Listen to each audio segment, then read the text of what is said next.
Yun! Yun! Finally, man! This Episode is 14. it! Our first Yes, guest. episode 14. Very special episode. Episode 13 yung pinaka-stressful natin na episode. Pinag-usapan yung lahat na nangyari sa Sofitel, no? At mga hindi natin napag-usapan sa Sofitel.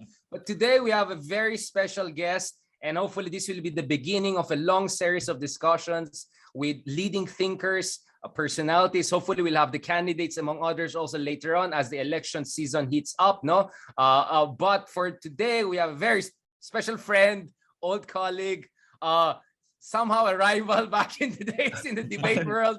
No bitterness whatsoever, but that's an interesting story we have. But here we are. Okay, good to have with us. Kilala. I know, man. I know. It's been like 15 years or something. We're here today with Dr. Lisando Claudio, or Professor Leloy Claudio, no, from University of California, Berkeley. He used to be in Ateneo. We were colleagues there. And he went to LaSalle shortly after I left LaSalle. So I don't know what's going on here. Maybe I'll end up at Stanford later on. Baka mag-rotatean kami. But Leloy is unquestionably one of the most prolific Filipino thinkers out there. And he writes a lot. He writes very well.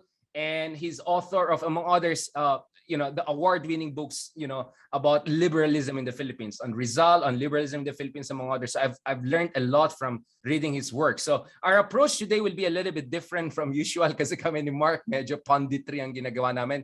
Leloy can do everything because Leloy did also his punditry with Rappler. So we're going to discuss Maria Ressa today. But before that, we want our audience, because our audience is very diverse. Marami mga solid Isko, thanks to Mark, right? Marami mga solid Leni, thanks to all of us. And may mga solid DDS and BBM na nagsa-stalker sa atin. Welcome here. I know. You're welcome, and please continue to be nice to us on different platforms. No? So today we have Leloy. No? And Leloy, I'm sure he's going to give us a very interesting overview from historian standpoints on Philippine politics at saka mga latest na nangyari dito. But first of all, let's go to you, Leloy. Leloy, so tell us a little bit about your background, because that informs a lot of your politics and a lot of controversies around you, especially in recent years. I don't know where I start. I was born in 1984, so my parents were of the martial law generation. They went to law school. Medical school together. They fell in love in medical school, and then as medical students, instead of joining a frat, they joined the Communist Party of the Philippines. And then in the 90s, they left the Communist Party during the years of yung splitting ng Communist Party. And they were kind of sympathetic for a while and then really drifted away from the party. So I grew up amidst that. And so I kind of mirrored that trajectory a little bit when I was young. I was also quite sympathetic to the Communist Party, and then I drifted apart. And then nowadays, I'm very critical of the movement, and I've discovered kind of liberalism and social democracy as my way forward. As you mentioned a while ago, I'm also a college debater, so I'm very argumentative, somewhat pugnacious at times. Pero yung naituro sa akin ng college debating is kahit na academic ako, you always have to reach out to yung average, what we used to call this abstraction sa debating, Richard, di ba? Yung average reasonable person. Kailangan kahit sinisikap pong maging mahusay, maging matalino, pero sinisikap mo rin kausapin yung average reasonable person. So that's always been my audience, that abstraction, regardless of whether or not nagsusulat ako, nagpa-podcast ako, or nasa Rappler ako. Right. Thank you very much for that overview. And of course, yes, I mean, we had our own days in debate. I think the first time we went against each other, we beat you. That was shocking. I mean, it's like, you beat us. Yeah. No bitterness at all. I just want to make sure that you're not the only historian here. I have things also in mind. So we had this Ateneo UP rivalry back in the days, but later on we ended up as colleagues in Policy Department of Ateneo. No, so actually, yan ang landas. Lahat ng mga kaibigan ko ngayon yung naging napaka-important for me in debating. Lahat ng mga, ang dami ko mga naging lifelong friends from that debating process. A lot of them now who are also doing, what we do, like academics who also have public contributions. So Nicole Corato, for example, was also part of the debating society of UP. So it was a network, and it's a great network that we still tap into. It's very nice. Right. Hopefully, it will be a kind of a nucleus of young Turks in the Philippines or not so young Turks. That was the hope. So it's really good. Leloy, the other thing I remember from you, from your works among others, tapos na itong college rivalries and all, is your work in Hacienda Luisita. So you're a historian by training, right? Your PhD, I think, was in Melbourne University, where you took your PhD in history. So your training is history, and then you did some research in Hacienda Luisita. Mahalaga yan, Mark, kasi pag liberalismo, Hacienda Luisita is the troll's favorite topic. So let's get Leloy's point of view on that. What was the research all about? What is your take on the Hacienda Luisita issue? Alam mo, parang ginagago ko yung sarili ko, sinasabi ko, dilawan ako. Pero I tend to engage in research topics na gusto ng mga pro-Marcos. Actually, I look at the injustice in Hacienda Luisita. And actually, nowadays, I'm looking at the crisis of 1980 and showing why the debt crisis was not just a function of debt mismanagement. Kasi yung sinasabi ng mga dilawan, di ba, debt mismanagement. I'm showing that it was actually a global crisis. So, gusto ng mga pro-Marcos at yung Hacienda Luisita. So you're referring to the economic collapse of the Philippines in early 1980s. Ang sinasabi mo, hindi kasalanan lang ni Ferdi the father, but actually this was part of a broader debt crisis in the third world. Mexico, actually, Latin America. Ang culprit talaga dyan, ang culprit talaga US Fed. Yun yung main culprit talaga. On the Reagan. Let's just say Reagan's fault, right? From late Carter to Reagan. Or what people would call high neoliberalism in academic terms, right? So, balik tayo sa Hacienda Luisita, sorry. Pero, don't tayo kasi our audience is very YouTube-ish, right? So, balik na tayo sa Hacienda YouTube Luisita. University to, hindi Berkeley University. So, yung Hacienda Luisita, parang nung PhD, I was doing research on yung mythology ng EDSA Revolution. And sabi ko, napaka-great. And actually, I share yung sentiment ng maraming mga DDS. Napaka-grating nung idea na sama lahat nung panahon ni Marcos, tapos biglang na-restore yung demokrasya ng EDSA Revolution. Parang ito yung parang Star Wars, parang after the third movie, the Ewoks and the Jedi blow up the Death Star and everything is good. So I wanted to challenge that. And one place to challenge that was yung Hacienda Luisita. Right. And nung pumunta ako sa Hacienda Luisita, nakapag-usap ako sa mga magsasaka doon at nakita ko talaga bumabaliktad yung narrative eh. So kung ang the Dark Lord is Marcos sa crowd ko, doon hindi necessarily Dark Lord si Marcos, for instance, kasi gusto niyang mag-land reform sa Hacienda Luisita eh. Actually, muntik na nga palayain yung Hacienda Luisita kasi gusto niyang gantihan yung mga Aquinos, di ba? Right. Tapos naging presidente bigla si Cory, naudlot yung land reform sa Hacienda Luisita. Tapos in fact, nagkaroon pa ng ng army doon, ng security forces doon na tinawag nilang Yellow Army. So ang dami mong mamaliktad eh. So kung sa national mythology, yung yellow was a symbol of... May Menjola massacre pa. Meron pa. Yung yellow was a symbol of national liberation. And for me, I'm actually a bit of a dilawan myself. For me, I still think of yellow as a color of national liberation. But I also acknowledge that dun sa Hacienda Luisita, there was something they called a yellow army. So yun yung color of repression. Right. And then militia ba ito, Leloy? I mean, militia. This was a militia. Nominally, naalala mo yung mga KAFGU, yung mga civilian forces at panahon. So it was a kind of militia / KAFGU type formation / private army. Actually, hindi alam ng mga tao kasi hindi naman sila privy doon sa politics na nangyari doon sa... Correct. Alam lang nila may mga armadong mga tao doon na sila yung binabantayan. Yun lang naman yung alam nila. Tapos tinawag sa kanilang Yellow Army, right? So, dahil bumabaliktad na narrative doon. And I found that really interesting because, it challenged myself and my own beliefs, So, so anong belief mo initially? Was it that Star Wars Hollywood script? Na End of Marcos was liberation of all? Yeah, I mean a little bit, and to a certain degree, I still believe it now. I think that EDSA did not solve our problems. I think it stopped the bleeding. Yun yung analogy. Hemorrhage. Diba? Hemorrhage, diba? Kasi kunwari may pasyente ka, nagbe-bleed siya. If you stop the bleeding, that doesn't mean that the patient will be healthy, right? That just means that the patient will not die, right? Or you bring the patient farther from dying, right? So it's a necessity, but it's never enough. Leloy, I mean, first of all, can you give us an overview of ano ba nangyari dito sa Hacienda Luisita? Because ang narrative naman ng mga quote-unquote dilawan is that hindi naman sila Cory or yung family mismo ni Pinoy, are in charge of that. You have the Coangcos in general, right? And by the way, may away din yung mga yan, di ba? Mga Coangcos against each other. So to blame the Aquino family per se, it's also unfair because their share there is limited. In fact, I remember parang Noynoy was saying something na limitado rin pwede niyang gawin kasi it's not naman his private property. Can you give us some idea about the political economy dyan sa Hacienda Luisita? Just for factual historical analysis. For Noynoy, medyo totoo yun kasi ang layo na every generation nadadilute yung power, di ba? So by the time you get to Noynoy and to Chris, for example, so medyo diluted na yung kapangyarihan nila doon. So there is some validity there. And also, with respect to Noynoy, very clear naman na dumistansya siya dun sa uncle niya who was really, giving Hacienda Luisita a hard time, si Piping Cojuangco, right? Towards the end of the administration, echipuera na si Piping, di ba? Yung medyo kamukha ni Babalu, di ba? Echipuera na siya. But for Cory, it's a bit more interesting because she promised land reform, diba? Including Hacienda Luisita. And that was going to be the barometer of whether or not her administration achieved her social justice goals. Siya mismo nagsabi, diba? Na dito ako susukatin sa land reform.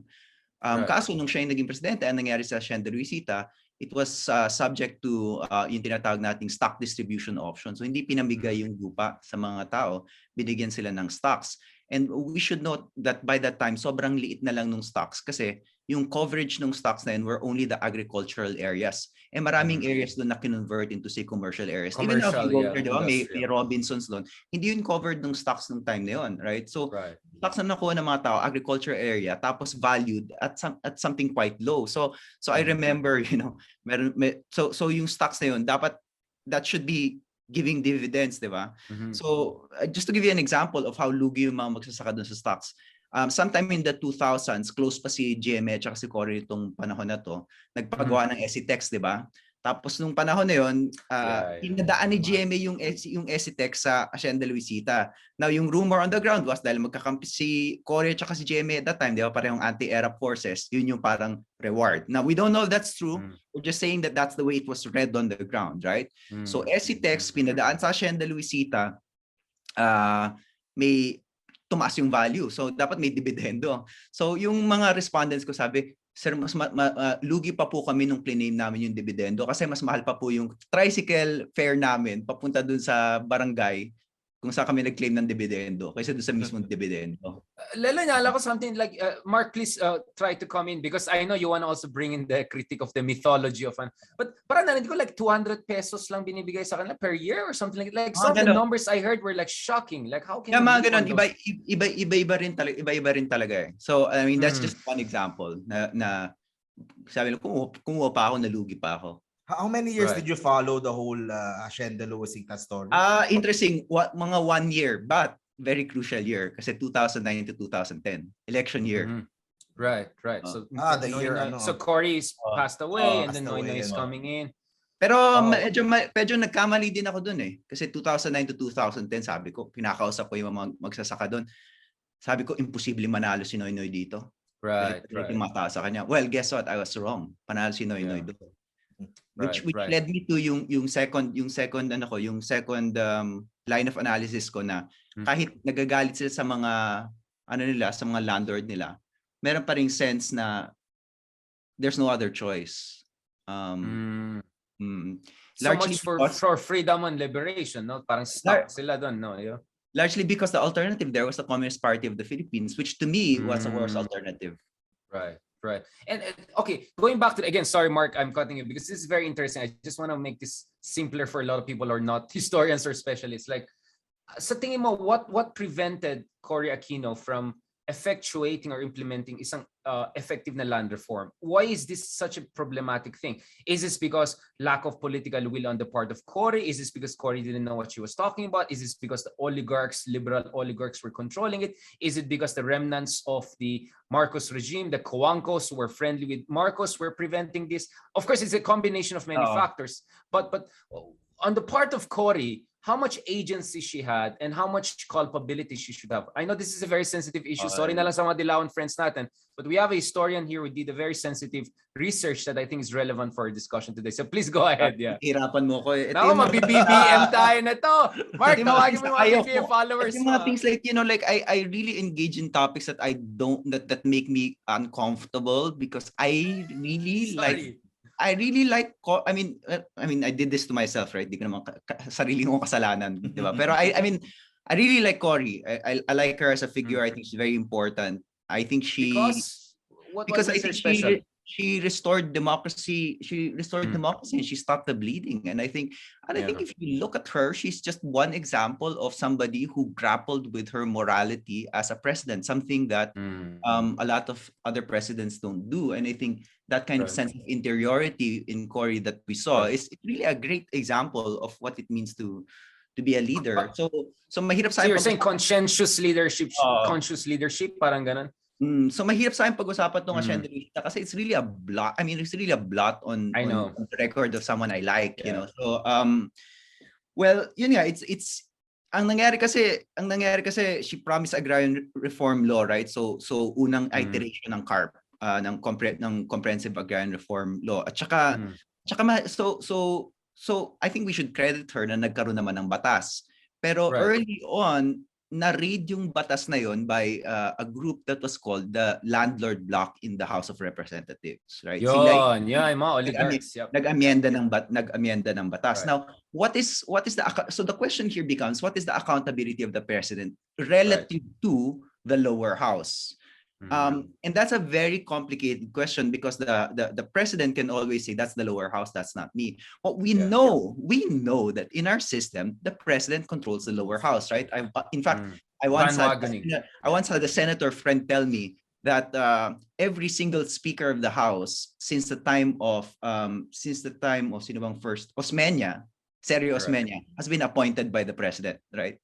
Grabe, no? It's an appointed position, right? Right. So the lower house is really, if you want to be completely cynical about it, it's part of Malacanang, right? And you see this now, diba? Dito sa Farmally, diba? It's practically the defense team of Malacanang. So what's the accountability? I guess there is some accountability because of the closeness of the lower house with the presidency. So you're saying she could have pressed some buttons and things could have been better. Just to add, no, I mean, the political scientist me is telling this. Cory's greatest contribution, at the same time, perhaps also the point of criticism for her was that the moment that Marcos was out, until the moment na promulgating 1987 Constitution, there was almost a year where she was a revolutionary leader. She had absolute power. She could have easily created a new monarchy, a kind of like a royalty with Chris Aquino as princess and all. She could have created a complete dictatorship, a revolutionary government, as Duterte wants to use the term, but she didn't choose that. She chose to actually pave the way for a liberal constitutional democracy. I think we should give her credit for that, right? Pero yung Hacienda Luisita, kinover na ni Marcos yun. Okay, in a kind of really vindictive way, di ba? Kasi kinover niya for land reform, kinover ni Marcos nung 80s eh. Parang gantihan na lang, di ba? Kinover niya for land reform nung 80s. You know what she could have done? She could just let the Marcos order stand. That's one thing she could have done. Right. Mark, do you have something also there dun sa Hacienda Luisita issue? I know uncomfortable na si Lele, but sorry, man, that was your PhD.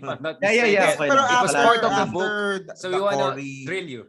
After the Cory presidential term ba, in the succeeding presidents, wala ding natuloy dun sa Hacienda Luisita, wala nang agrarian reform na follow through. Up to this time, 2 decades that followed.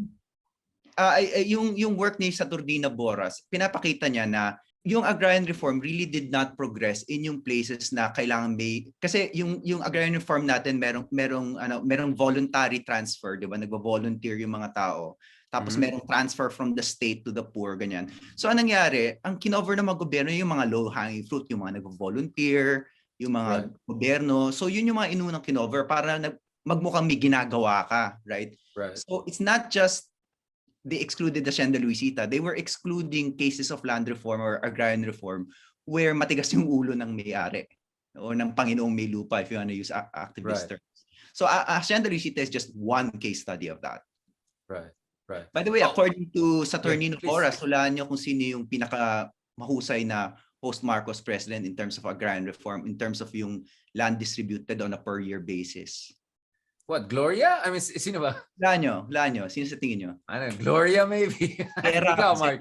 Erap, yeah. I was thinking like maybe because still 3 years lang siya. Kung kwentahin mo yung hectarage na na-distribute on a per-year basis. Right. Is this a coincidence or is this because of populism of ERAP and all na genuine? Well, meron ka mga real agrarian reform advocates naman sa ERAP administration, di ba? Like right. Si Paul Morales, for example. Yeah. Right. So may pagka-Duterte na may pagka-left populism ng konti dyan. Going back again to that, you still called yourself a Dilawan, right? I mean, again, you love doing that, right? I'm still like it. And it's like you're inviting the trolls. So nakita ko ginagawa mo yun sa Rappler among others.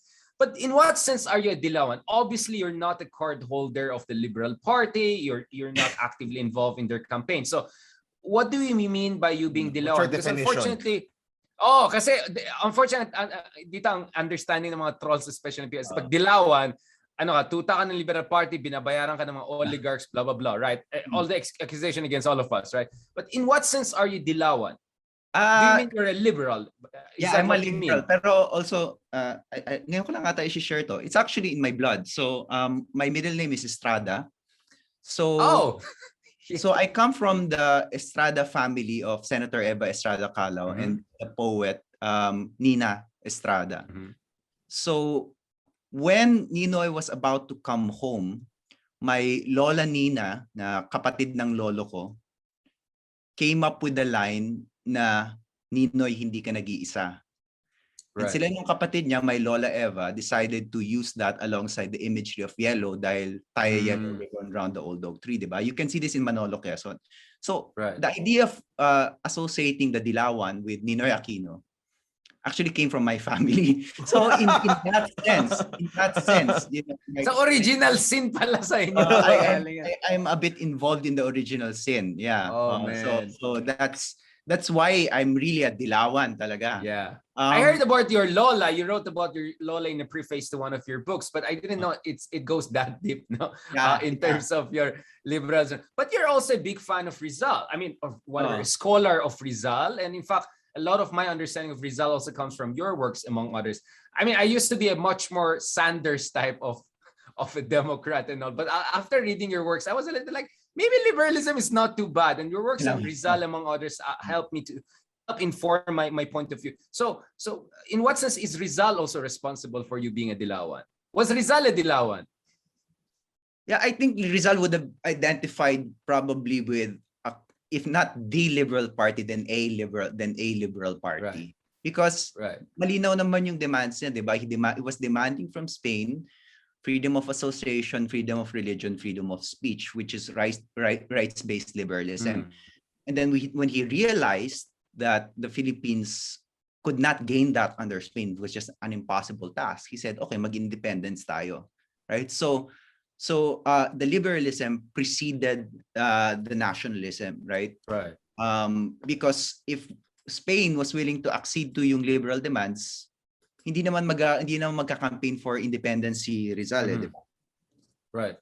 So, what do you think about this thing na sinasabi si Bonifacio yung tutong hero, si Rizal ay hindi, ay anti-revolution siya, all of that? What is your take on that issue? You know, the Diliman consensus, I think that's the term. You know, of course, Rizal, I mean, I suggest people read yung work ni Flora Kibuyan, yung A Nation Aborted, and Flora makes the argument that Rizal was not anti-revolution. He really wasn't. I mean, or at the very least, not anti the separation of the Philippines from Spain, diba? This is actually old news. Like John Schumacher made this argument too. Na, you know, roughly nakikita mo naman yung transition. If you read No Limitangere, if you read it carefully, that's where you see the transition. That's where he's saying it's possible for the Philippines to stay under this regime, right? And then it goes dark, you know, in the second El Filibusterismo, medyo dark na, and dapat sana may trilogy, but of course that didn't happen. But what about the idea that Rizal was an eventualist? In a sense, he was a reformist who believed in gradual reforms to prepare the society for a mature democratic political setup. I mean, that's my understanding of his political theory. Yung conversation niya with Pia Valenzuela, which is si Bonifacio sends Pia Valenzuela to tapos iba-iba yung interpretation kung ano yung nangyari doon. But there's one interpretation that essentially says that he just said, we're not ready, right? kumuha muna kayo ng barel, right? So Right. logistical yung concern as Yeah. opposed to anything ideological. I think Benedict Anderson's take was that he was just not well informed about what was happening in Cuba, for instance, how bad this was going for Spain. Perhaps if he had an idea of that, like Bonifacio, he would have been convinced that the Spanish cannot fight the two-front war if it gets vicious. And eventually, Bonifacio's gamble paid off, except not for himself, but for Aguinaldo and other people. Medyo Nick Joaquin line na rin tong nung pinupush forward ko. Yeah. So you are Dilawan in the sense that you believe that the basic civil liberties are very essential to any kind of healthy society and a democratic society, especially for the Philippines. So you don't buy this argument na, kasi one of your contributions is also to remind na hindi Western yung idea ng human rights, that the Philippines was actually also a major contributor to the development of the human rights regime in the United Nations. Can you remind our audience? Kasi marami nagsabi, mga human rights, Western yan, hindi naman bagay sa atin. Tayo, mga Eastern Asian country, Asian values. What do you have to say on that from Rizal time forward, our contribution to that? Because I'll start with a very specific example. So yung right petition, the United Nations Commission on Human Rights, which is now the United Nations Council on Human Rights. So anyone can actually petition them to say, look into yung human rights violations in my country, right? So the council wanted, under that provision, the council wanted to send someone to the Philippines to look into yung human rights provisions, human rights violations of the war on drugs.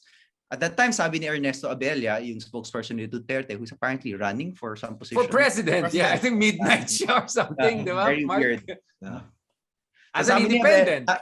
Sabi ni Abella, this is a Western imposition. Ang hindi alam ni Abella, yung rule na yun was actually designed by the DFA of the Philippines. Yeah. Right? Where he ended up working as a USEC later on. So someone who will work in DFA doesn't know the history of DFA's contribution, no? So actually, yung right to petition, that was a legacy of a lot of people from our Department of Foreign Affairs, from Salvador Lopez to Jose Ingles to Carlos P. Romulo. Sila hindi lang naman sila, pero sila yung mga pinaka-vocal doon sa advokasyang yun. So hindi yun Western position. Ano lang, batas lang yan na linabi ng DFA natin in the 1950s and 60s. Leloy, let me rewind a little bit on this, no? What is your take on the General Luna issue? Because this is very important.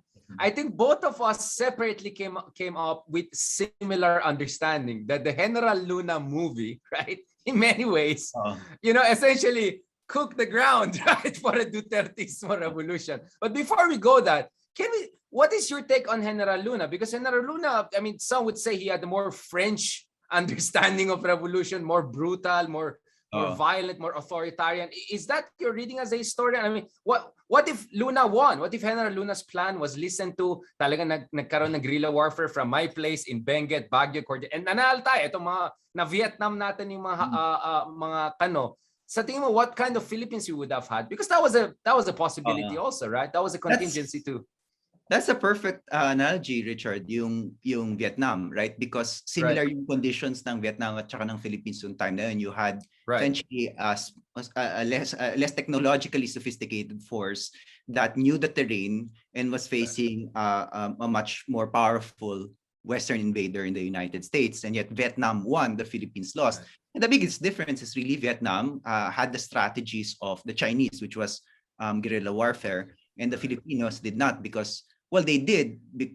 Luna actually had studied guerrilla warfare, but they didn't win the war because Aguinaldo was insisting on set-piece battles, traditional battle, kasi gusto niya dignified. Mayabang at insecure si Aguinaldo, di ba? Well, tsaka si Luna is not Novorich, was not a parvenu. Parvenu, Nick Joaquin's terms here, he was not a parvenu, so he was confident. Sabi niya, I'm a gentleman, I don't care. Like, we can do guerrilla. Yung mas confident siya pa, yung mas willing maging... There's no face. There's no need to make a face. It's already there. Alta na siya. So guerrilla warfare. I have no idea what kind of a politician he would be, because he never styled himself as a politician. He always styled himself as a kind of general. But yung main qualm ko with the General Luna film is yung treatment nila of itong Sinabuan Camino, the people who compromised, right? At that time, hundreds of thousands na yung Pilipinong patay. So I don't think you would have been a traitor to say tama na ang patayan, suko na. At one point you really need to know. At hindi na reflect yan sa movie, no? I mean, you had no idea how many people were dying, civilians and all, Bakit? I mean, lalo na kung politiko ka, alam mo naman na hindi ikaw yung mamamatay, di ba? So you are sending people off to their deaths, right? And so in a way, the responsible politician should take that into account, right? By some estimates, the death count was approaching 1 million, right? In a population of 7 to 8 million, right? So I think it's not completely a disservice to say suko na. And the fact that that the movie portrayed them as kind of these sniveling traitors, right? And then created a binary, di ba? Bayan or sarili, walang middle ground, di ba? Okay, Lelo, so pinag-usapan natin yung movie na General Luna, which may not necessarily be as reflective of the actual person and the complexity of his calculus among others. Not to mention, yung nawala yung context, no? Up to 1 million Filipinos may have died during the American-Filipino War. So lahat yan medyo wala dun sa movie. But what we can agree upon at least, perhaps at least two of us, is in many ways General Luna was kind of post Rizal and pre-Duterte, right? I mean, the movie, the personality, yung nagmumura. In fact, I think you also came with this realization na, kasi pinanood ko yung mga videos ni Duterte dati, hindi na ginagamit yung PI eh. May mga terms siya na Bisaya, may mga, alam mo, marami siyang pero yung PI, napaka-Luna, General Luna yan. I don't know if it's a Gabonada thing, I don't know if it were concocted, it's a Duterte instinct thing, he just saw what works.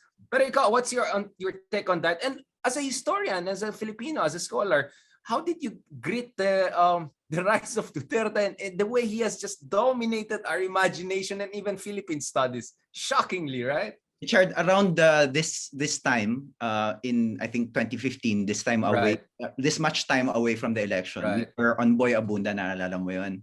Oh, yeah. Oh man, like those were the days. Alam mo, Mark, hindi ikaw lang pa showbiz, showbiz din kami dati. I didn't know that. Don't underestimate us. Yeah, mga showbiz din kami. kay Tito Boy. Pinasadahan natin lahat ng kandidato. And I think you said Duterte was the dark horse. Yes. I said, I remember that very well. And I went even more hardline. I don't think he's going to win. So in other words, ikaw meron kang excuse, you can claim na you gave him a chance. Ako I can't. So ako. And, I was scared. I was scared. I was hoping people will decide better. Okay, ito na. Naglaglagan na. But I was scared. It's like, oh my God, what's gonna happen? And well, exactly what I feared happened, extrajudicial killings and everything like that. So I mean, and dyan yan sa Facebook ko, everything is there, hindi ko dinalit. A lot of them are in public, among others. In fact, that was the time I became kind of public figure, controversial guy I am today, right? But yes, Leloy. So na-underestimate mo si Noy. Why would a historian also underestimate it? To be fair, yung Noy, hindi ko naman na-underestimate. Na-underestimate sa Hacienda Luisita. Ang prediction ko kay Noy, nanalo nationally, pero talo sa Hacienda Luisita. Actually, so akala ko si Gibo yung mananalo sa Hacienda Luisita. So he also won sa Hacienda Luisita. Mga DDS, makinig kayo dyan. Si Pinoy, nanalo mismo. Mga taga Hacienda Luisita. So, you cannot outvote them. Let's just put it that way. So pumalpak ka. I mean, like I understand my DDS colleagues there and mga pro-Marcos colleagues there. It would not have been stupid for anyone to predict na matatalo si Noy sa Hacienda Luisita, right? Pero and you can make of that what you will. Malakas yung makinarya ng Liberal Party or forgiving ang Pilipino or forgiving, right? I don't know how to interpret that. Yung Duterte, doon talaga ako pumalpak and as a result I've decided to never predict again. And because that was such an interesting election, because hindi natin alam at that time yung impact ng social media, di ba?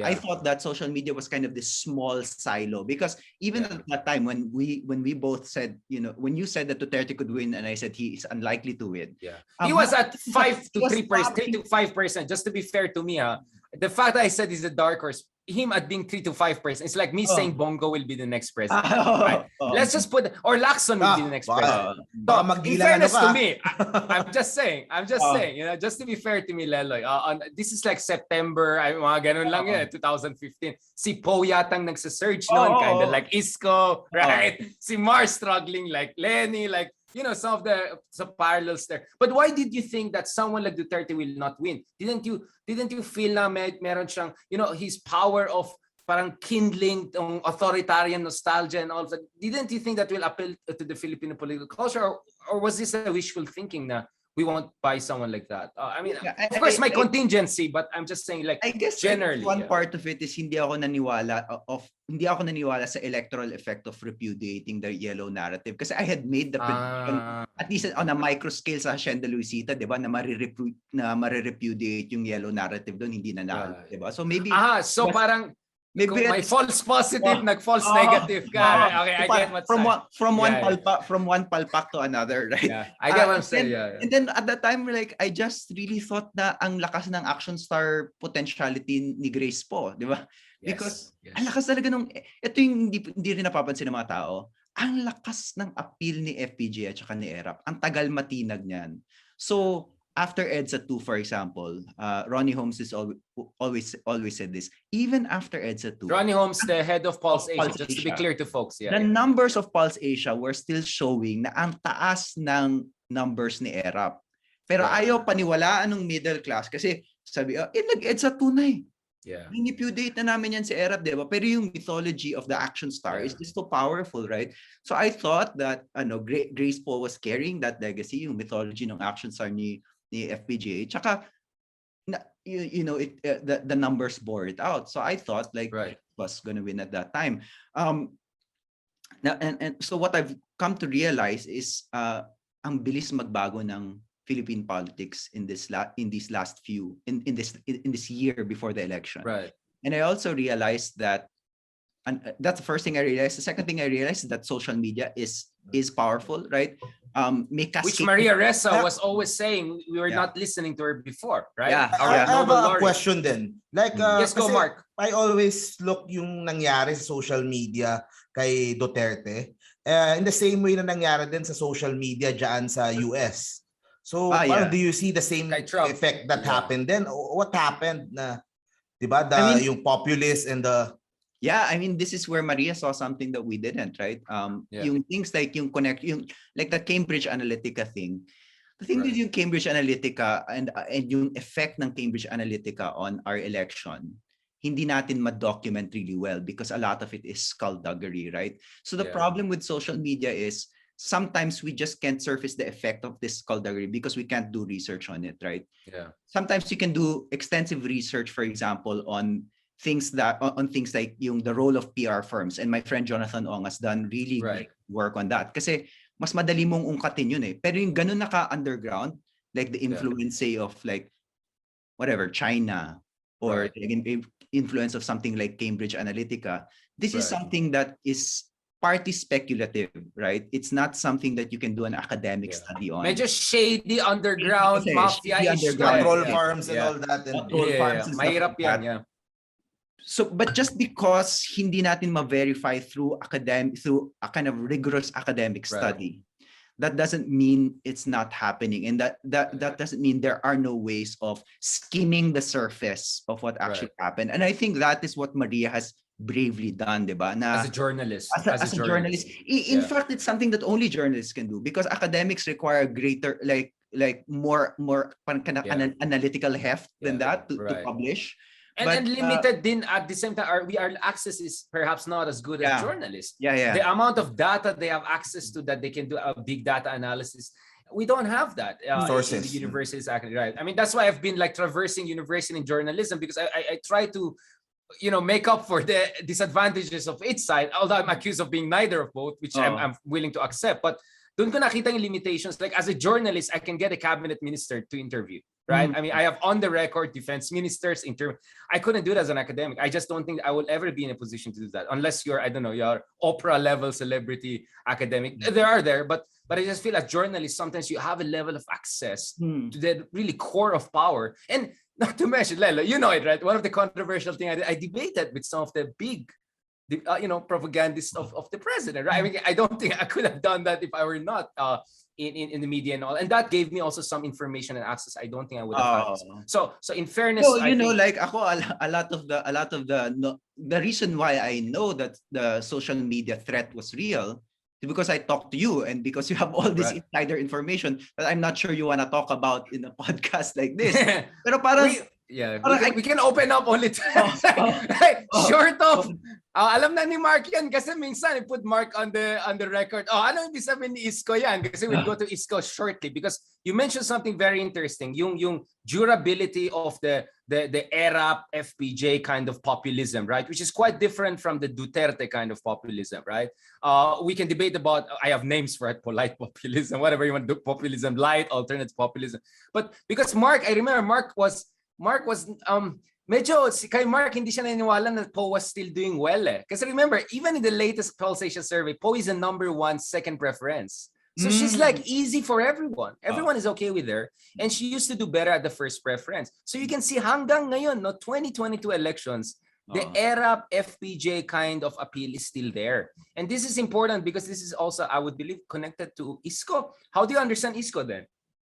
Well, si Isko, of course, siya, initially nakiride on dun sa ERAP mythology and was being groomed by ERAP to be the mayor of Manila. And then when ERAP overstepped his bounds, that's when Isko decided na tatakbo siya against ERAP. And what Isko was able to beat was a really etiolated version of ERAP. This was not the this was not the electorally potent ERAP that we knew from 10 years back. Medyo enervated na eh. Yeah, medyo. This is an era was really messing up Manila. My God. And I was a resident of Manila during this time kasi nagtrabaho ko sa Lasal. It was terrible. Like it reminded me, like I was a resident of Quezon. It was hell. It took me 4 hours to go back and teaching Lasal then QC and all of that. Yeah. Tapos yung misis ko may office sa Escolta. So pagbaba mo doon sa LRT, daming kolorum na nagbebenta doon ng kung ano-ano, 'di ba? Tapos feel mo just to get through that thicket to get to Escolta, parang human traffic na kaagad, right? He just didn't care. He just didn't care, right? It was reminiscent of Quezon City in the 90s, yung parang yung Matay era na kahit saan ka pumunta may basura. And these problems are actually easy to solve, parang low-hanging fruits. These are low-hanging fruits. So at least in the case of Quezon City, when I was living there in the 90s and early 2000s, overnight nung naging mayor si Belmonte, nawala yung basura. Ganon din yung ginawa ni Isko, parang inayos niya yung mga vendor. He didn't get rid of them. He gave them spaces, right? But at the very least, parang there was this idea, and there was a kind of civic message there. You have a right to sell, but people also have a right to their road. So let's find a way to live together. And that's what I liked about yung Isko message, this idea of living together, or a kind of idea of civics, because that's really what civics is about. Let's live together, right? So overnight it was low-hanging fruit, but there was a message of civic subtending. So actually, I'm an Isko Moreno fan. I'm just a bigger Leni Robredo fan. But you're not alone. There are many folks in your dilemma. There are many folks sharing your dilemma.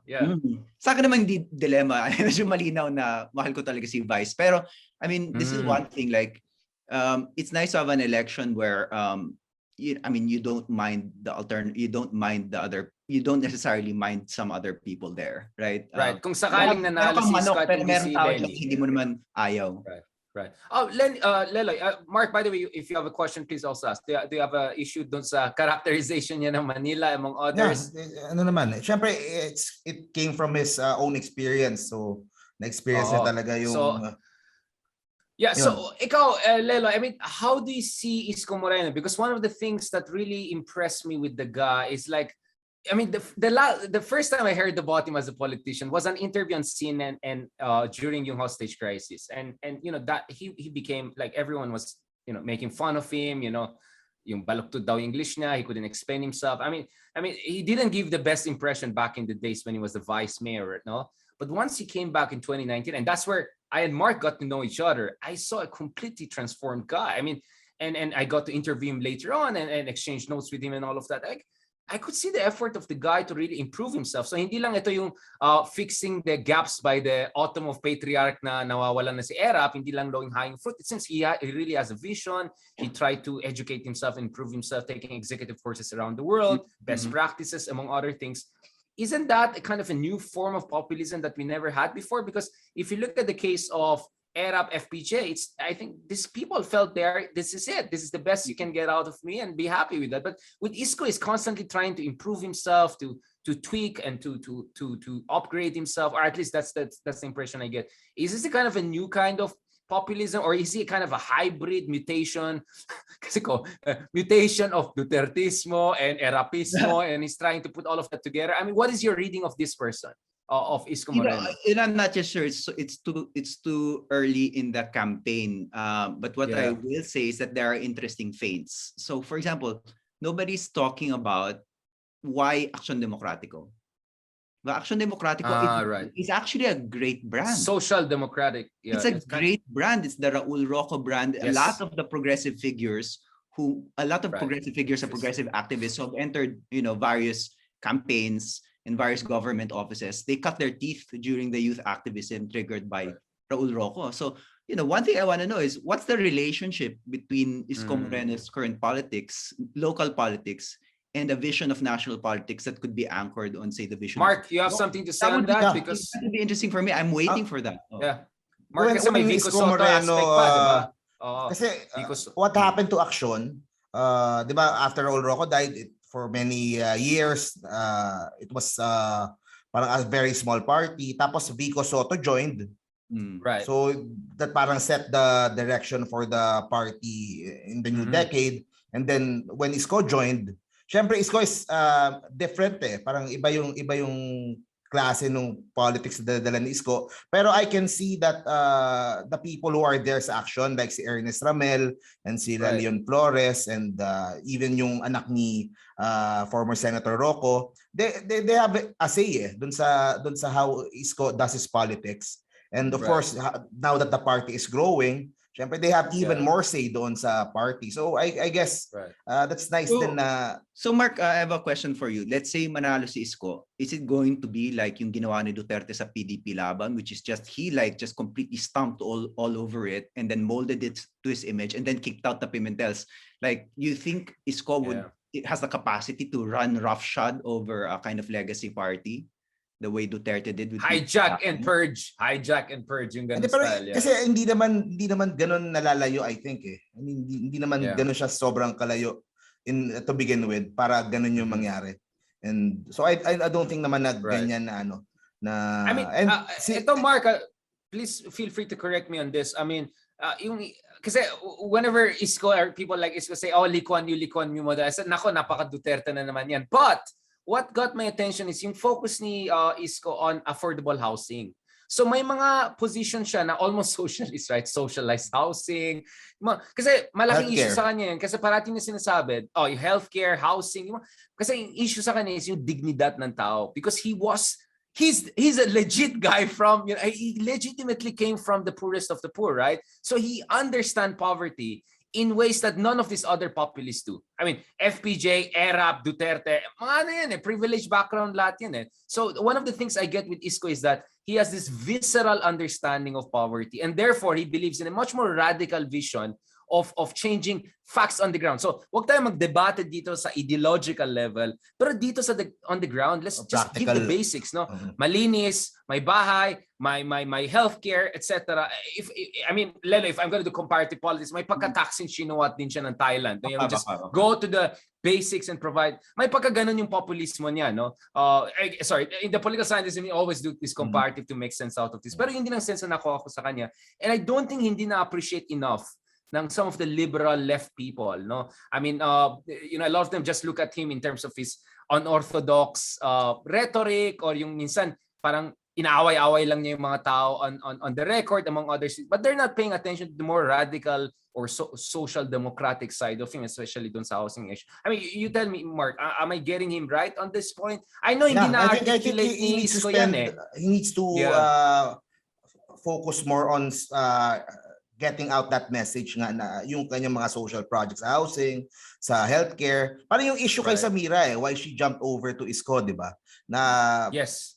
We don't need an ideologue. I think that was the term she used, no? We need a doer, someone who can execute and implement the basics, no? Yeah. Well, ako naniniw at yung ideology rin kasi parang wala namang ideology talaga sa Pilipinas, and anyone, like parang even stalwarts of the Liberal Party, ultimately, ang message nila is kalinga, malasakit. Lahat yan naman yung laro sa Pilipinas. Motherhood statements. I have a question for Leloy lang din. Sorry. Yung sa for the last 5 years during the Duterte administration, kasi yung kay Leni and kay Isko, magandang i-compare yung kanilang difference nung naging style and strategy to get to where they are now. So si Leni kasi has more like parang opposing talaga, as in really hard, EJK Oppositional, and positional. Si Isko has been more of parang he's more working with critical collaboration. Critical collaboration. Parang I think that he rarely criticizes Duterte. Right. Pero he just works doon sa kanyang city. At ngayon malapit na yung election, that's when he starts to get more critical na. So what do you think about those two strategies? Lalo na we saw yung strength ni Duterte and ano sa tingin mo? Well, kasi spectrum yan, di ba? It's not as if Leni is just banat lang ng banat din. So parang meron kang, sabihin natin dito, nandito si Bato, nandito si Isko, di ba? Right. Andito si Gordon, di ba? Nag-defend. Andito si Leni, tapos andito si Delima, di ba? Parang may levels. May levels din. So I think yung style ni Leni was in certain crucial points, keep your head down para hindi mapugutan ng ulo like Delima. But always signal that you are against the big issues like yung EJK. Sa akin kasi yung EJK is still the most important issue. Now, I know that in surveys, that's not the most important issue, di ba? Sa surveys, got economic issues lang pinaka-important. Even education, I think rank higher at some point. Education rank higher. Except for ABC. ABC. Yung ABC lang, top 3 issue nila, almost consistently throughout the first years of Duterte, yung law and order. But not yung karamihan ng Pilipino, not the 80%, not the 90%. For me, that is the electoral issue kasi that is the moral dilemma of the Philippines, diba? We're really in a moral crisis, and I think people don't like using the word morality, but I think if you have an electorate that says na that acknowledges that they're EJK and then still supports the government that does that EJK. Something like 60% of the electorate thinks na may EJK. And then at one certain point, 90% yung ni Duterte. Then you have people, then the data is clear. You have people who think that EJK is okay. And I think that's a moral problem. And I think too often you can it's easy to cow critics by saying, so sinasabi mo ba, bobotante yan, ha? Inaaway mo ba yung masang Pilipino, ganyan? Hindi ko sinasabing bobo sila, hindi ko rin sila inaaway. But I think it needs to be said quite clearly na may moral lacking yan kung ganyan yung nakikita nila. If they're willing to vote someone na alam din na pumapatay, right? We need to have a national moral conversation as a result. Right. Lele, because I want to go back to this is very important issue. There's first the issue of fear factor. I have raised this. Some of our friends were not happy with me raising this.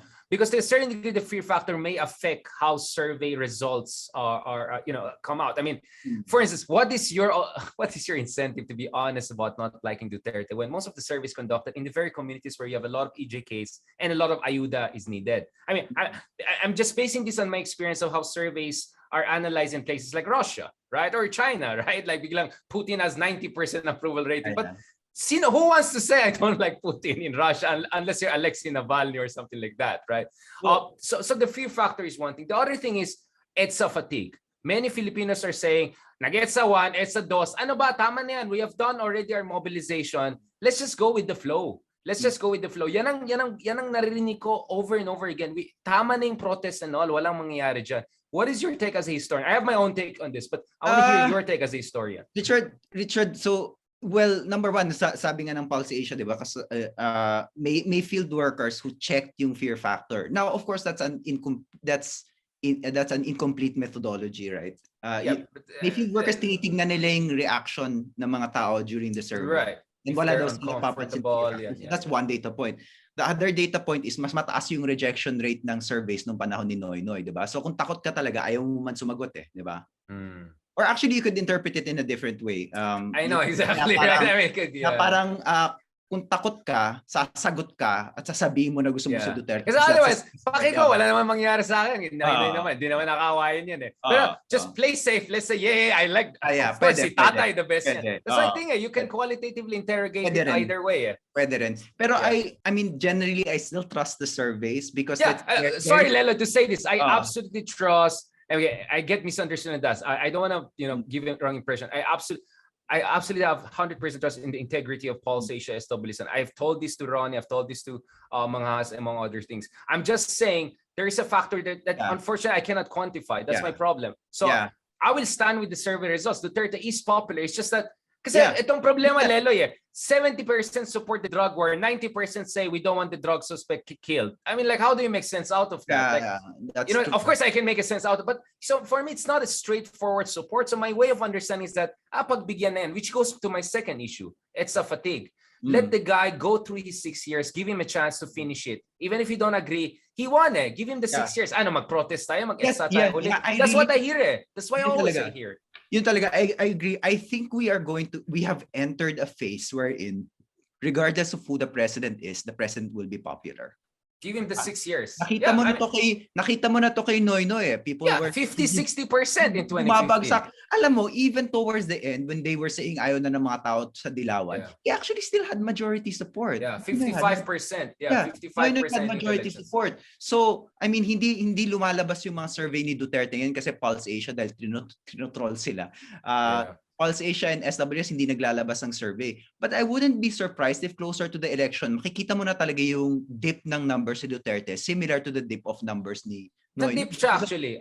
Both SWS and Pulse Asia released recently. I think Duterte is down by 21 points from November last year. It's still high, but the trajectory is not good. It's looking a little bit like Pinoy. Like Richard, very good. And then, what does that look like? That looks like Aquino. Exactly. So it looks like we have just really entered the phase in Philippine politics where the president is popular for 5 years and then the election happens and then you see a double-digit dip, but then you have majority support, right? Because the president has always had tremendous signaling power in Philippine politics, and for some reason, the Filipinos like their presidential system, right? Yeah, he's kind of like the king, right? Go, Mark. Yun. Kasi of course, you said nga you're a self-confessed Dilawan and of course a Leni supporter. Pero what do you feel about the sudden rise of Bongbong Marcos and the Marcoses? And for the last 5 years, yung parang shift. Kasi I didn't feel this before 2016 eh. Like you said, parang there was a sense of parang invincibility for the yellow brand and the people power brand na parang got turned upside down the last 5 years, and now we're seeing the rise of Bongbong Marcos. So what do you feel, what happened about all of that? And just add to Mark, kasi parang I think the idea is that it's hard to understand the decline of liberalism without also understanding the other side of the coin, which is the rise of historical revisionism and the Marcosian interpretation of history, no? I think na magaling kasi I remember nung nasa Hacienda Luisita ako, parang lumalabas na nagsimula yung Yellow Monkey Productions. I don't know if you remember that. This came out mga parang 2010 yung YouTube. I think this was the first social media push of the Marcos family. Marcoses. Never associated with the Marcoses, but I really thought it was a Marcos project. Tapos yung binibira yung Hacienda Luisita. Interesting. So 2010 pala nakikita mo. Check natin yan. And then thanks Leloy for that. Ikaw, YouTuber ka, Mark, check link natin yan. Oo, nandyan pa. Pero and then ratchet up. So sinakyan din nila. And then the other factor there is, apart from the slow drip, is I think Filipinos really just want to become rich. I think they really just want to become rich.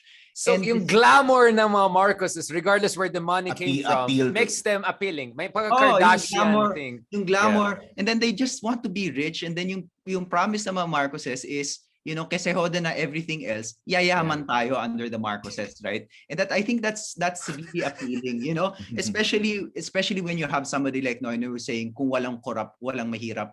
Parang hindi, for some Filipinos, yumaman muna tayo, then let's take care of everything. The rest. And actually, there's validity to that. So see Ha-Joon Chang, for example, one of my favorite, the Korean economist, Korean economist from Cambridge, he makes the argument that actually baliktad, hindi walang corrupt, walang mahirap. Rather, pag mayaman na yung bansa, nawawala yung corruption, right? Because it takes money to solve corruption, And social mobilization and awareness. You pay them a lot. How do you pay them a lot? You become rich, right? And then you raise this. You also, if you're a rich country, you raise the stakes of everything so that everything becomes visible. Kasi every project is multi-million-dollar, right? So So everybody pays attention to it, right? So things like that. So I mean, favorite example ko yung kay Ha Jun Chang. Sabi niya sa anak niya, in the 1950s, we had a thing called Korean time. And you know what Korean time meant? It meant exactly what Filipino time means now, which means everyone's late.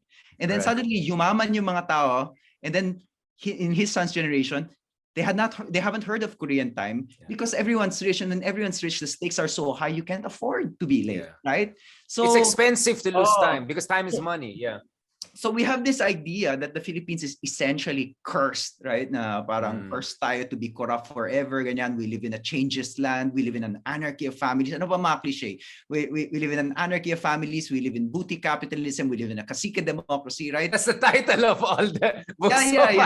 But exactly. It's the Orientalist, semi-Orientalist portrayal. Philippines has, they're like stuck with corruption. But in fact, there's a solution to that. Through institutional innovation, among other things, which goes back to the issue. Ganito kasi Leloy, like the Duterte approach is ubusin, no? I mean, that's how we solve problems, right? The Dilawan approach is gradual reform. We will get there eventually, right? The Marcos approach is, as you said, just get rich and life will follow, right? Bahala na how when the money came, right? And then the Isko approach is let's take care of the basics muna. Mamaya tayo mag-ideological debates. I'm just looking at the different versions of this debate because we all agree we have some problem, but we do not agree on how to approach this problem, or should we even just deny the existence of these problems and focus on individual success? The best way to solve our problems is still growth. Why? Because in Western countries, yes, they talk about things like post growth. They talk about things like they talk more about climate change and the environment. Those are all important things. But they got there because of years of growth beforehand. I don't think the Philippines has gone through that. Yung post-materialist values and social movements. So and I know there's a problem with trickle-down economics, right? The idea that if the entire boat becomes, that if you raise the entire boat, everyone becomes wealth. But also, you need a big pie to distribute, right? So you need a state. You need a strong state to do the distributionary aspect of the policies and all of that. So you do need to raise the entire boat and then distribute afterwards. And I don't think we've raised the entire boat yet. So what we need is really rapid growth. And I do still think that there is a room for industrial policy in the 21st century. I think that the government should still focus on businesses that it thinks can win internationally. Like, culturally lang why is BTS so famous? Because it's a product of the Korean developmental state, because they picked a winner. It's supported by the state. Cinema in Korea is supported by Squid Game yung mga yung best version yung BTS nakikita natin, but it was a killer process. I mean, you don't want to be a dancer actor in Korea. Oh my! Like, I think Snoop Dogg once did a kind of a joint show with the Koreans. He hated it. He said, they made us work 18 hours, man. I only work 18 minutes a day. Like, it's like Snoop Dogg, Snoop Lion. Like, he was so pissed off and all of that. But going back, I mean, actually, pwede ko maibalik sa Marcos. So exactly, because Marcos talaga issue. Like, bakit ang lakas na Marcos? May connection to dun sa Marcos. So yung problema natin is because yung ganong klaseng developmental interventions developmental state is essentially you pick winners, right? Has been associated with the Marcos brand. And when the Marcoses pick winners, they don't pick winners based on yung capacity nila to grow the economy. They pick winners based on yung closest sila kay Imelda, yung closest sila kay Paco, ganyan. So there's nothing wrong with the model per se, right? It was the execution of the model. Right. So sabi nga ng isa sa mga mentor ko, si Caroline Howe, in the Philippines, when state intervention, when picking winners works, you call it the developmental state. When it doesn't work, what do you call it? You call it crony capitalism, and you say it's right? So in the case of Marcos, hindi siya gumana, nag-collapse siya. The economist term for that is reciprocal mechanism, because in Korea, if you look at the chaebols today, Hyundai, LG and all, they used to be also oligarchs just like ours. A bunch of hacienderos, walang pake. But Park Chung-hee, their dictator, terminus of Marcos. Dito, Mark, di ba? Yan ang sinasabi ko eh. If Marcos was competent, he would have pulled off what Park Chung-hee he was able to pull off in Korea. He picked the most effective versions of them. And what was that? Kung sinong pwede mag-export and meet certain standards of industrialization. That didn't happen under Marcos. Like, kahit anong kapalpakan nila Coangco or Benedicto or what, I was like, these guys will still get the money. And at some point, sobrang corrupt ng system. It was leaking right and left and all of that. And then nung nagkasakit si Marcos, we don't know what's happening here. But we are discussing Marcos the father. Why is Marcos the son also very popular? Di ba sabi na sins of the father is not the sins of the sons? Why is he getting the achievement of the father? Why is he getting? How does that work? And this time we should, I think, turn a little bit to like cultural politics. I think a lot of it is really just machismo. I think you have a lot of parang siga people who peaked in high school na laos na sila ngayon, tapos gusto nila mag-alboroto para asarin yung mga nanay nila at yung mga babae at saka yung mga nerds sa pamilya na sasabihin nila, Marcos ako pare. So it's a way of signaling na tigas ka, di ba? Yeah. Actually, ang lumalabas... Saka yung mga Tito Fortuner. Mga Tito Fortuner, tsaka yung idea of disagreeability. So parang there's this entire genre on the internet of what I call Tito historiography. Yung format yan is, sinabi ng mga dilawan ganito, hindi nyo lang alam, Yamashitas goal talaga si Marcos, diba? Tapos, Voltes 5! Voltes 5. Sabi mo lang the most siga way possible. At sabihin mo na tanga lahat ng tao na ikaw lang yung nakakaintindi, ganyan. Tapos lahat ng mga siga na gustong gayahin yun, yung gusto nilang image, parang yun yung sinusundan nila. Yun yung appeal lang. So kung may virtue signaling yung left, kung yung left may virtue signaling, ito siga signaling sa right. Kung magaganon. May tigas strong man ano pa rin. Pero ako yung tipong parang I own my nerdiness you know, like kung may pulpi sa akin, ang solusyon ko doon, tatakbo ako. Di ba? Parang, okay na sa akin yun. Kaya ako nag-workout, hindi para hindi, not to punch back, but so that I can run. You know? Mark, dapat titignan mo yung Instagram niya, next level siya. So we have few minutes left. What do you want to do? You want to add a little bit time or you want to wrap it up? Because I want to ask a last question on the Isko tensions with Leni. What do you think about that? And is there a fear that we will repeat? Because I need to take your last point on Isko versus Leni. Sorry, the Isko-Leni tensions. I want to take your take on that. No? So Leloy, thank you dun sa ano mo. Kasi I remember, di ba may book ka na walang basagan ng trip? Basagan ganun basagan trip. Basagan ng trip. Alam mo, Mark, dati sa 7-Eleven mo mahanap yan. Ganon ka-level yung level niya. Ganun di ba? May pagka-Lord de Vera yung ginawa niya. So, it's a cultural studies talaga. Very interesting yung approach ni Leloy. Yung mga Tito Fortuner, but I have to correct him, call them Tito Montero because I'm Fortuner ako. So like, I felt bad. Like, Tito na pala ako. Anyways, Tito Monteros. No? So thank you, Leloy, for giving me those terminologies. Like, we have really covered a lot and hopefully we can have you in the future. We don't want to eat too much of your morning time. Grabe, Monday pa lang, inubos na namin yung brain cells mo. Sorry, ganun talaga kami, mga addict kami.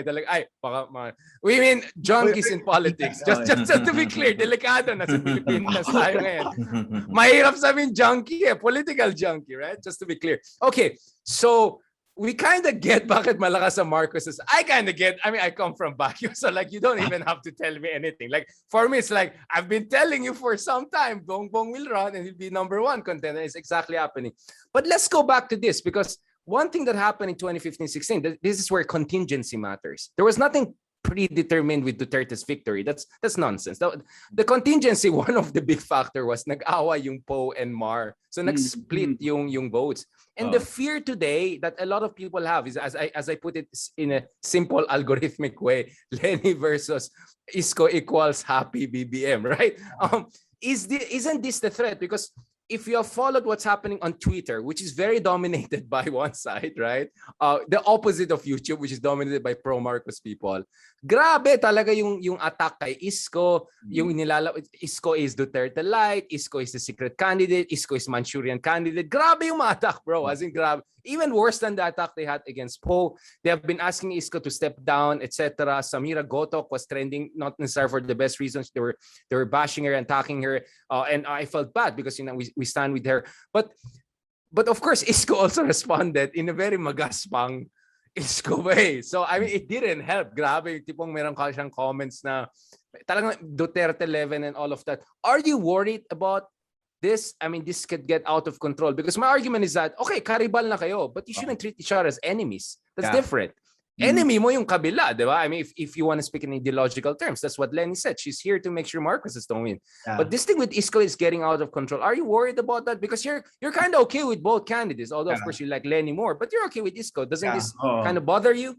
Well, hindi ako sure kasi kung they're splitting the same votes, di ba? And same with Po and Mar. I wasn't also sure if they were splitting the same votes kasi naalala ko second debate ba yun yung si Duterte at si Po on stage together. Tapos sinet up lang ng sinet up ni Po yung jokes ni Duterte, and I think actually that contributed a lot to his win because kasi yung humor ni Duterte audience impact boom. Si Po really yung nag-trigger noon di ba? Kasi naalala mo si Po para Mayor, anong tingin mo dito? Anong tingin mo? I know.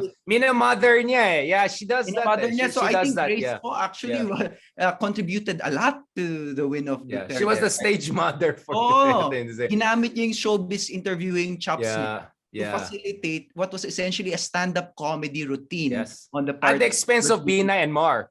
Especially Binay, but also Mar. Honestly, I think Binay would have done very well if he didn't just attend the debates, as in he just boycotted it. Because he was #1 in Pulse Asia, I think, by late January. Binay was back. He was back. So, learn your lessons. Baka you don't want to join debates kung ikaw ang kasi talagang ginang up siya, kawawa siya. Tapos mamaya, Mar, mag-ihi ka na dyan. Sorry, I use the Ilocano term, Isko. Mag-ihi ka na dyan, di ba? Like, but he never attacked Po that much, Duterte, So that's a very good observation. So yung observation ko then is, was it possible na ang reading ng some of the Po voters doon is essentially Grace is saying na magkakampi kami ni Digong. It's okay for secret you to vote for Digong because if I'm setting him up in such a way that I make him look like the most charming person in the world, right? So same thing with Isko. I think there's a section of the electorate na gusto si Isko na closer to Duterte, and there's a section of the electorate na gusto si Isko na closer to Leni, because I think Isko also trades on his masculinity. Di ba nabanggit ko kayo sa kanina na yung style ng Marcos is that style of alboroto masculinity. Correct. What Isko is trying to do is he's trying to signal masculinity without having to go through an alboroto. Right? He's not acting out. He's trying to signal an older kind of Filipino masculinity, a kind of quiet masculinity. Traditional. Maginoo, old Manileño masculinity, right? That brand, right? And Erap tried to do that also, but I think Isko is doing it a lot more successfully. So I'm not entirely sure how to answer that question. I don't know what the breakdown is like kung saan sino yung second choice ng Isko voters, sino yung second choice ng Leni voters. Mark, you have some ideas on that because you may have seen some of the data on head-to-head and all. Because from what I saw in Pulse Asia, this is it. Interestingly, Leni is very weak among ABC but stronger among E, poorest of poor Filipinos. Sila ni Pacquiao, no? So actually, there's some overlap with Pacquiao in terms of strengths and weaknesses. And then mahina sa NCR si Leni. Ang lakas ni Isko sa ABC, I think after... so sa NCR, pinakamalakas I think is Bongbong and ABC, and then it's Isko. So in an interesting way, it doesn't seem na masyado nag-overlap yung kanilang supporters. But I don't know. I'm looking at the very in fact, I meso sometimes data. even say na baka nga if mag-withdraw si Isko, baka mas lumaki pa yung lamang ni Bongbong. Yes, because Bongbong is #1 tied with Po as the second most preferred. So Po is no longer in the game. Bongbong is there in a good position to pick up a lot of numbers. And my sense is Isko will pick up numbers from even Sara if Sara doesn't run. That's my sense too. So so I think because there are a lot of people thinking that by destroying Isko, I mean on the other side, baka yung ABC vote or NCR ay pupunta kay Leni. But actually what could happen? This could go to Bongbong Marcos. You know what I'm saying? Like they're not seeing that. They're not seeing the data. Right? Kasi they're looking on Twitter lahat middle class. So malamang, pag sinira nyo si Isko, baka yung number pupunta kay Leni. But it doesn't work that way. The ABC might even go more to Bongbong or Sara, right? So I think people are not looking at the data. This is my worry. Like, this is even worse than potentially the poll. Hindi mo rin alam kasi, di ba, a lot of people, in fact, welcome the candidacy of Rodrigo Duterte, di ba? Ay, kasi it's going to take votes away from Binay, di ba? May ganun pa. Yung cynical voting. Yung like, who's taking away votes from whom? It's so unpredictable because nga, it's a plurality. Ang hirap ng numbers because you don't need a lot to win in a plurality. So I think the slightest adjustment here and there could spell the difference between somebody winning few points. Yeah. Right. Kaya nga sabi ko kay market, dapat net positive ang tinitignan nyo because you might lose some points here, but if you can compensate more than enough in other areas, then so be it. Hindi lang yung wala tayong points dito, you have to look at the net positive also gains there, no. But okay, Mark, you had the question kay Leloy? Kasi nga I've been talking with this sa mga friends ko from the Leni side, and parang never before in our history since people power nagganito kadami yung mga tao na against people power. I think na ganun, I mean nabaliktad nung mga Marcos in the last 5 years yung narrative about the Aquinos and Ninoy, and so tingin mo anong Mark, that's because you're a YouTuber. I mean, maybe you have a selection bias. Pero that explains also the rise of Bongbong Marcos eh. If you go, I was telling this to Samira kanina, if you look at Bam Aquino's Facebook page, yung kanyang martial law post, it had 400,000 hahariaks. 400,000 Pinoy Hindi laughing kaya bot yan? Hindi kaya bot yan? Or, Hindi, marami talagang totoo. A small percentage is probably bots, but marami doon loko rin yung Facebook dapat tatanggalin nila yung laugh emoji. So, pero parang pang-troll talaga yun eh. Pang-troll talaga. What do you think can the people who are pro people power can do to parang to counter this trend or to Leloy, in short, how can the liberals save liberalism? I mean, I think how to make it cool and sexy? I think one thing yung to beat yung Marcos is fairness, is to give credit where credit is due. Kasi the problem with my camp is that anything that Marcos did is masama. So, and napaka-pernicious nung effect, di ba? Okay, si Marcos nangutang ng maraming pera. So for many liberals, masama ang utang as a result. Kasi yun yung ginawa ni Marcos, di ba? Right. And what if you're in a situation like we are now, when people are starving, at kailangan mo mangutang para magkaroon ng ayuda? Mangutang ka talaga. I mean, kahit nanay, pag gutom na yung anak niya, wala nang pakialam yan doon sa babayaran niya 5 years down the road. Mangungutang niya, pakainin niya yung anak niya, di ba? Kasi gutom na. Yung nangyayari sa Pilipinas ngayon. So yung the idea of debt as toxic, and because it was Marcos, is something. One of my favorite characters was si Salvador Araneta. I write about him in my book. In the mid-70s, after Marcos depreciated the peso, Araneta, anti-Marcos siya, in-exile siya ni Marcos, ganun siya ka-anti-Marcos, na na-exile siya ni Marcos. I think he was here in the Bay Area. And he said something like this: Marcos is my enemy, but when he depreciated the peso, I think he did something really brave. You know? So I think that's a kind of model of fairness. Like you can say, okay, he's my enemy, but he did something really brave. Give credit where credit is due. But Leloy, just to be clear, our concern here is odious debt. So it's not just any debt, it's the same way. There's efficient corruption, right? Ang daming corruption sa China, but it creates growth. Iba yun sa corruption na sa Swiss account yung pera. So let's be very clear about this. We're not against debt per se, but odious debt, which is what we saw under Marcos. Just to be fair to your side. At saka yung, so I mean, the best example there is 1980, di ba? Sa 1980s, nagsimula yung collapse ng Philippine economy. And if you read the stuff I wrote, 5 years ago, 10 years ago, if you read the stuff that a lot of anti-Marcos people write, the narrative is simple. Marcos borrowed a lot of money. Nabaon tayo sa utang. We went through 10 years of crisis because he was borrowing more. Was because the interest rates changed overnight because in 1980, thanks to US. Thanks to Volcker shock, and then Reagan later on. And not to mention 70s, we also have, because I want to also show I'm fair, right? Because there are some people who might say mega lang to sa mga ka-Ilocano ko, di ba? Mga sama ni Ilocano. There was also the oil shock of the mid-1970s. They undermined the moment. So see, we're being fair here. Hindi kami mga haters, bashers here. We're looking at the data. Interesting yung oil shock because we actually posted growth during the years of the oil shock. And that's but it lost momentum na by late 1970s. But I think in 73 was a growth year for us. Yes, 10%. I think our growth natin is like 10%. Marcos depreciated the peso, and when you depreciate the peso, you're upping exports, right? So and also, you know, the last time there was a systematic depreciation of the peso prior to Marcos's depreciation of the peso in 1970 was in the late 19th century, and that triggered an export boom that effectively financed Rizal's education. So ganun ka monumental yung depreciation of the peso in 1970. It's one of the most important events in Philippine economic history for me, because not in 100 years had something similar been done. Yung makapagal adjustment, maliit lang yun Dinefend pa rin yung rate na yun. So anyway, going back to 1980, right? It wasn't just the Philippines that underwent crisis. In the Latin American region, you call the 80s La Decada Perdida, the lost decade, right? Indonesia went through something similar. In fact, the United States went through Japan too, the lost decades. Ito na yung beginning ng deflationary spiral ng Japan, which dogs them until today, really.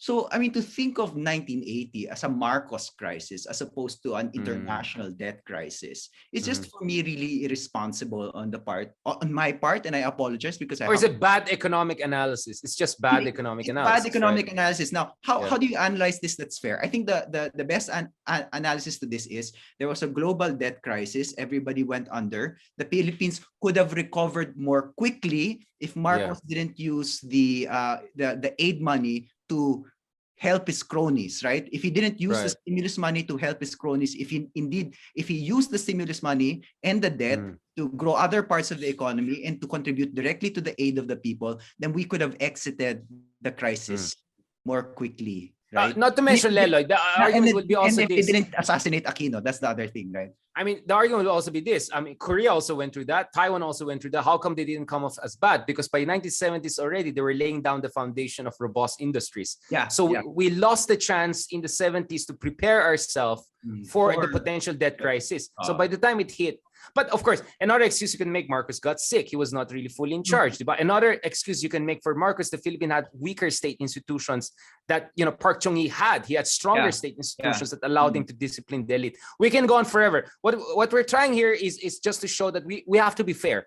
We have to give credit where credit is due. So that's one good thing. What else should the liberals in Philippines do to make themselves more palatable to growing number of Filipinos? Because obviously, yung mythology or whatever it is, hindi na siya nag-appeal as much as before. And Mark has been pointing that out. Sa social media, kitang-kita na yan. That's why ako, you know how I criticize Marcos? I side Lee Kuan Yew. So I use their own against their own, right? Because Lee Kuan Yew was bashing Marcos. So I'm not gonna cite some Democrat. I'm gonna cite Lee Kuan Yew because Lee Kuan Yew was pissed off with the Marcos. It's like madman. I mean, he was ashamed of the dictators. Like, pinapaya mo kami, pare kami, efficient kami dictator. You're giving us a bad name, right? So, see, that's my style. I completely invented it. I'm not gonna I'm just gonna side Lee Kuan Yew, and boom. That's one of my best doing posts. Like, I think 30,000 shares and likes. I see that's how it works. I mean, that's right. And I think the underlying why that's effective is you're talking about wealth, right? You're talking about a person, right? So I think the liberals should also talk about wealth. Paano tayo yayaman? Have a vision for that, right? Because that's the interesting. For me, that's the failed promise of the Marcoses. And pwede tayong yayaman. Bongbong will always say something like, if my father stayed in office, we could have become the next Singapore. The appeal there is partly authoritarianism, yes, but it's largely, I think, wealth. So what's the vision? What's the vision of the liberals for wealth, right? I think we should talk to. I think if I had the capacity to advise the Leni campaign, I'd say think about Korea. Uso naman Korea ngayon. That's great. Korea is great branding, right? You have K-pop, you have K-pop, right? So you use that cuddly branding and yet signal that you have a vision for wealth. Right. That's where we want to get. We want to be, because their president is the ex-human rights lawyer. Just to put things into perspective, that's how far Korea has gone. They're rich. And they have human rights lawyers running for president, not one, even the mayor of Seoul. So Korea is a country of tremendous amount of success, but also trauma, because they had to compress what it took 200 years for England into 40 years. And that's why my Squid Game. Kaya may Squid Game tayo eh. Only Koreans can do that. Yung Parasite and Squid Game. At saka in the 1950s, diba, there was a memo from the World Bank that described Korea as a bottomless pit of corruption. As recently as the 1950s, So what's your vision for wealth, guys? Right. How do we go to Korea? How do we get to Korea? We have to have some vision like that, or Taiwan for that matter.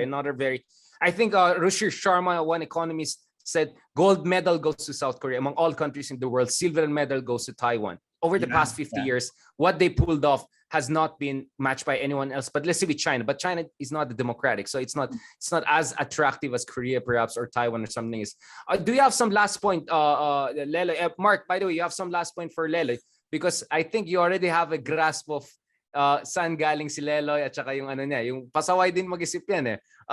Do you want to push him a little bit, put him in a bit more trouble among our YouTuber friends? Hindi, yun, wala. I'm natuwa ako sa mga sinabi nga niya, and I learned a lot from mga different all the way back Hacienda Luisita and hanggang ngayong panahon. And I always say to Richard na ang kulang din for the people na who are against martial and all that is dito sa YouTube eh. So maybe he should consider din his own channel maybe. Yes. There are more Magaling sources. Yan. Nakita mo yung mga Rappler niya, di ba? Pero Leloy, you have to sell your soul to a certain degree. YouTube is the next level. But you can turn off the comments naman. You can do that sa YouTube. So pero we need more people like him to show both sides. Jordan Peterson of the left. Yeah. This is fair, di ba? He's showing the good and the bad side, di ba? People power, pero there's also Hacienda Luisita and I think baka yan nga yung kailangan for people who for the younger generation to have a complete understanding yung mga nangyari nung panahon na yun. Right. Thanks, Mark, for that. And thank you so much, Leloy, for this very, very comprehensive and extensive discussion. I lost track of time. Midnight na dito sa amin and early morning. Good morning to. I hope hindi namin naubos yung kape sa katawan mo, but you're free to get another one if you want. Looking great, my friend. It's really great to see you, Leloy, and hopefully we can see you in person. And hopefully we can have you in the future in other kind of platforms and also our platform here. Lalo na kasi elections ay malapit na. We're really glad to have no less than Lisandro Claudio, historian at the University of California, Berkeley, as our first special guest. No? And we're going to have more. We're going to have Samira Gotok, among others, in the upcoming episode. So please, abangan nyo. And we're going to have more of these discussions. Walang trolling, walang bastusan, mabait po kami. Please be nice also, right? But if you're not nice, sige, bahala kayo dyan. Mag-away tayo dyan sa Facebook, among others.